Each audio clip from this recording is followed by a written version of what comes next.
Après les liseuses et tablettes Kindle et Kindle Fire, le géant américain du e-commerce Amazon aurait donc maintenant l'intention de lancer son propre smartphone.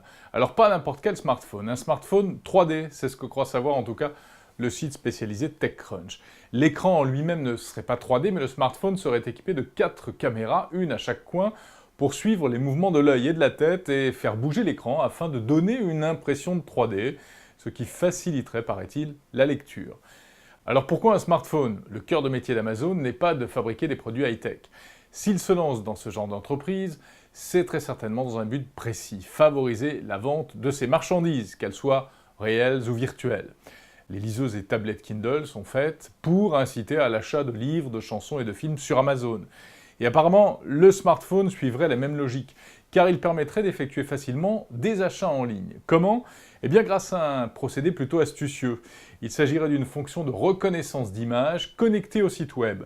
Par exemple, vous êtes chez un ami, vous découvrez une lampe ou n'importe quel objet qui vous plaît, eh bien vous la prenez en photo, l'appareil la reconnaît et vous propose immédiatement, en se connectant au site Amazon, de la commander. Facile, il suffisait d'y penser.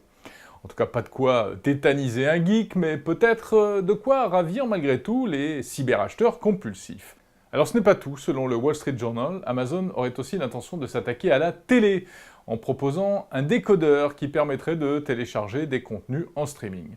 Là encore, l'appareil serait directement connecté au magasin en ligne de la marque, mais également à d'autres sources de contenu. Ces innovations ne sont pas pour tout de suite, en tout cas, sans doute pas avant plusieurs mois. En plus, pour l'instant, rien d'officiel.